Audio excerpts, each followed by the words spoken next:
Welcome to our channel. Jackie O. Henderson shares heartbreaking confession and reveals how she told daughter Kitty about her drug and alcohol addiction.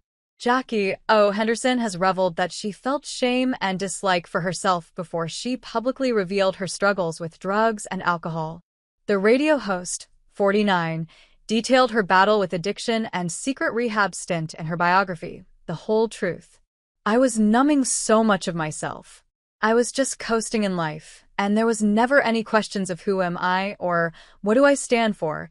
That person was living a very surface life," she tells the Daily Telegraph. "I didn't know what loving yourself even really meant. Was that just telling yourself you're beautiful in the mirror?" she continued.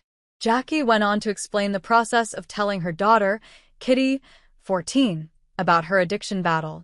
"We have a pretty open dialogue with each other, and there's a lot of trust there, but ultimately you just also want to protect them.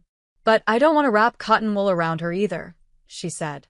Jackie added that other mums at Kitty's school have supported her and reached out to her. "She hasn't had any problems in the playground from it.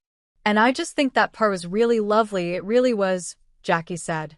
The radio star recently revealed the one sign which pointed towards her secret drug and alcohol addiction.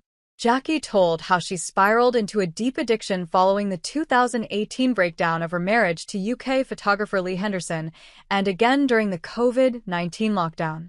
At the height of her addiction, Jackie took around 10 to 12 Stilnox/Solpatum sleeping pills and 24 Panadeine Forte a day and washed them down with alcohol, which medics warn is highly dangerous. However, she kept her addiction battle a secret from her loved ones, saying she had long COVID when she took an extended absence from work in November 2022 to check into the Betty Ford Clinic in California. Speaking to the Sydney Morning Herald, she said her friends began noticing her blackout forgetfulness and would often remind her, "Jackie, we talked about that last night, remember?" This led to her writing her real-time phone conversations down on Post-it notes to later remind her of what they had spoken about in a bid to conceal her struggles. Her personal assistant Brittany Woodford also began to notice empty blister packets of medication and felt conflicted in her duty to Jackie's well-being and her role as an employee.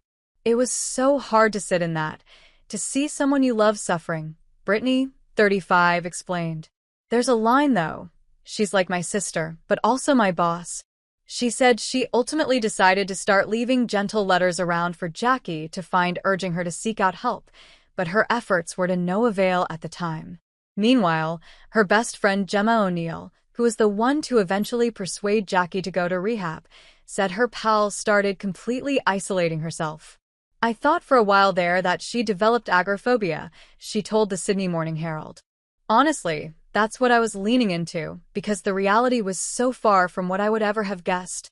Though unaware of her drug addiction, her mother Julie last also raised concerns about Jackie's drinking, but said her daughter would get defensive and shout at her. Eventually, Jackie confided in her best friend Gemma about her struggles, which led to them flying out of Australia in secret to go to the Betty Ford Clinic in California. Jackie said Betty Ford told her not to change anything about her usage before arriving as it could be dangerous, so she was still taking pills the day she flew out to the U.S. Known for treating Hollywood stars including Keith Urban, Robert Downey Jr., and Lindsay Lohan, Betty Ford charges anywhere from $45,000 to $90,000 Australian dollars for a month-long stay, depending on the program.